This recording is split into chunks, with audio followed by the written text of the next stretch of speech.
नमस्कार विद्यार्थी मित्रांनो, व्यंकटेश एज्युकेशन अँड संस्कृती या आपल्या चॅनलवर सर्वांचे सहर्ष स्वागत आहे. बघा, स्पर्धा परीक्षा असू दे, कोणतीही राहू दे, मग ती मंथनची राहू दे, अभिरूप राहू दे, बुद्धिवंत राहू दे, अक्षरगंगा, स्कॉलरशिप शिष्यवृत्ती परीक्षा, प्रत्येक प्रश्नामध्ये गणित आणि बुद्धिमत्ता या दोन्ही पेपरामध्ये, या दोन्ही विषयांमध्ये आपल्याला वर्ग आणि वर्गमूळ यावर प्रश्न विचारलाच जातो. त्याच्यामुळे हा घटक सगळ्यांचा तोंडपाठ असणं गरजेचं आहे. मग याच्यामध्ये काही अवघड आहे का? अजिबात नाही. तर आपल्याला वर्ग म्हणजे काय, वर्गमूळ म्हणजे काय हे माहीत हवे. आणि वर्गसंख्या कोणत्या, वर्गमूळ संख्या, वर्गपाठ असेल तर वर्गमूळ येणारच आहेत. तर बघा, हे आपल्याला माहीत पाहिजे. मग नुसतं पाठांतर करायचं का? तर नाही, काही गरज नाही आहे पाठ करायची. वर्गसंख्या कशा आपण ट्रिक्सने काढायच्या आणि वर्ग आपण कसेच बघता क्षणी नुसते नजरेने कशी वर्गसंख्या ओळखायच्या, तेच आपण आजच्या व्हिडिओमध्ये स्टेप बाय स्टेप शिकणार आहोत. आता सगळ्यात महत्त्वाचं म्हणजे बघा, वर्ग म्हणजे काय, तर कोणत्याही संख्येस त्याच संख्येने गुणले असता मिळणाऱ्या गुणाकाराला त्या संख्येचा वर्ग असे म्हणतात. जसं की बघा, आपण एक उदाहरण घ्यायचं झालं तर आपण घेऊया 9 ही संख्या.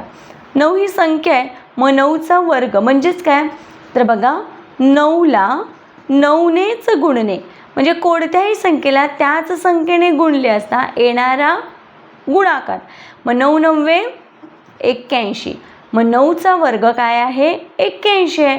म्हणजे 81 ही काय आहे, तर वर्गसंख्या आहे. आणि आता असं विचारतात आपल्याला कधी कधी, हे वर्गमूळ आहे, वर्ग म्हणजे हे 9चा वर्ग, मग 9 9 81, 9चा वर्ग 81. आता आपल्याला असं विचारलं 81 हे चिन्ह आहे वर्गमूळाचं, मग 81चं वर्गमूळ काय, तर 9चा वर्ग 81 आहे, तर 81चं वर्गमूळ काय आहे, 9 आहे. मग ते आपण अवयव पद्धतीने सुद्धा काढू शकतो, ते आपण बघणार आहोत व्हिडिओमध्ये. मग 81चं वर्गमूळ आहे 9. बघा, एका वर्गामुळे आपल्याला दोन्ही प्रश्नांची उत्तरं देता आली. म्हणजे आपल्याला काय माहीत पाहिजे, वर्ग आणि वर्गमूळ म्हणजे काय. आता आपण बघणार आहोत काही संख्यांचे वर्ग. आता बघा, सुट्टी आहे तर मुलांनी वर्गसंख्या 1 ते 40पर्यंत वर्गसंख्या पाठच करून ठेवायच्या आहेत. बघा 1 ते 40पर्यंतच्या वर्गसंख्या, जसं की 1चा वर्ग, बघा संख्या 1चा वर्ग 1, 2चा वर्ग 4, 3चा वर्ग 9, 4चा वर्ग 16, 5चा वर्ग 25, 6चा वर्ग 36, 7चा वर्ग 49, 8चा वर्ग 64, 9चा वर्ग 81, 10चा वर्ग 100. आता बघा, पाठ आहे तर आपल्याला 1 ते 10पर्यंतच्या वर्गसंख्या सहज पाठ असतात. पण 11पासून पुढच्या ज्या वर्गसंख्या आहेत त्यामध्ये आपल्या पाठ होताना काय होतं, अवघड जातं. पण तसं काहीच नाही आहे. तुम्ही रोज, आता सुट्टी आहे ना, तर तुम्ही काय करायचं आहे, रोज सकाळी एकदा पाढे लिहायचे आणि एकदा काय करायचे, वर्गसंख्या लिहून काढायच्या किंवा नुसत्या वाचल्या तरीही चालतील, पण लिहून काढल्या तर जास्त सराव होईल. त्याच्यामुळे रोज एकदाच फक्त लिहायचे आहेत. बघा, पाठ न करता तुमच्या आपोआप वर्गसंख्या लक्षात राहतील. मग या वर्गसंख्या तुम्ही व्यवस्थित वहीमध्ये लिहून घ्यायच्या आहेत आणि रोज त्याचं एकदा वाचन करायचं आहे. आता आपण बघूया वर्गसंख्या कशा ओळखायच्या, फक्त नजरेने. बघा, वर्गसंख्या जर नजरेने ओळखायची असेल तर तुम्हाला या 2 गोष्टी माहीत असणं खूप गरजेचं आहे. म्हणजे वर्गसंख्या पाठ करायची गरज नाही. पण मला सांगा, वर्गसंख्यावर कोणत्याही प्रकारचे प्रश्न विचारले जातात, त्याच्यामुळे पाठ करणं खूप गरजेचं आहे. पण तरीही एखादा प्रश्न आपण फक्त नजरेने सोडवायचा, कारण का, तर स्पर्धा परीक्षांमध्ये वेळेत पेपर कव्हर होणं खूप गरजेचं असतं. कारण बऱ्याच मुलांना उत्तरं तर येतात, पण कमी वेळेमध्ये तो पेपर पूर्ण कव्हर करता आला पाहिजे. यासाठी गणितामध्ये आणि बुद्धिमत्तामध्ये ट्रिक्सचा वापर करणं खूप गरजेचं आहे. मग बघा, नजरेने वर्गसंख्या कशा ओळखायच्या ते आपण बघूया. आता बघा, सगळ्यात महत्त्वाचं म्हणजे पहिला पॉईंट लिहून घ्यायचा आहे सगळ्यांनी. कोणत्याही पूर्ण वर्गसंख्येच्या एकक स्थानी 0, 1, 4, 5, 6, 9 यापैकीच अंक असतो. म्हणजे कोणत्याही पूर्ण वर्गसंख्येच्या एकक स्थानी हे अंक असतातच. जर हे अंक असतील तरच ती संख्या पूर्ण वर्गसंख्या आहे, हे लक्षात ठेवायचं आहे. लक्षात ठेवायचं आहे 0, 1, 4, 5, 6, 9. माझ्या मागे रिपीट करायचं आहे 0, 1, 4, 5, 6 आणि 9. हे अंक असतील तरच ती पूर्णवर्ग संख्या आहे. दुसरा घटक बघा, दुसरा पॉईंट बघा. आता संख्येचे एकक स्थानी 2, 3, 7, 8 यापैकी कोणताही अंक असल्यास ती संख्या पूर्णवर्ग संख्या नसते.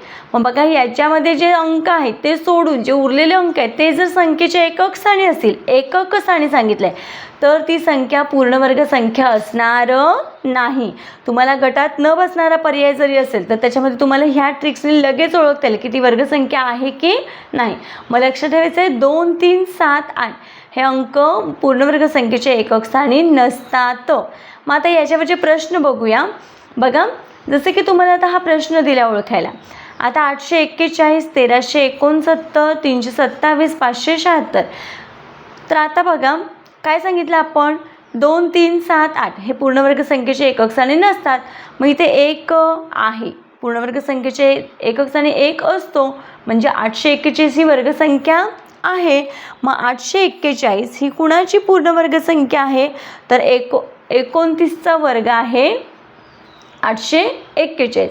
आता 1369 बघा, इथे 9 अंक असतो, पूर्णवर्ग संख्येच्या एकक स्थानी 9 हा अंक असतो, म्हणजे ही सुद्धा काय आहे, पूर्णवर्ग संख्या आहे. मग 1369 ही कोणाची वर्गसंख्या आहे, तर बघा ही आहे 1369 हा 37चा काय आहे, वर्ग आहे. आता इथे बघा 327च्या एकक स्थानी 7 अंक आहे. मग आपण आत्ता शिकलो संख्येचे एकक स्थानी 2, 3, 7, 8 यापैकी कोणताही अंक असेल तर ती पूर्णवर्ग संख्या नसते, म्हणजेच 327 ही पूर्णवर्ग संख्या नाही.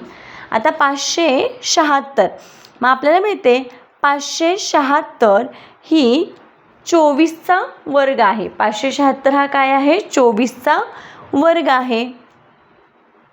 मग बघा, या पद्धतीने आपल्याला जर हे 2 पॉईंट्स आपल्याला माहीत असतील तर आपण लगेचच काय करू शकतो, या संख्या वेगळ्या काढू शकतो. म्हणजे कोणत्या पूर्णवर्ग संख्या आहेत आणि कोणत्या पूर्णवर्ग संख्या नाहीत हे आपण लगेच काढू शकतो. बघा, या पद्धतीने आपण आजच्या व्हिडिओमध्ये वर्ग आणि वर्गमूळ यामधील अगदी महत्त्वाचे पॉईंट्स आजच्या व्हिडिओमध्ये आपण बघितलेले आहेत.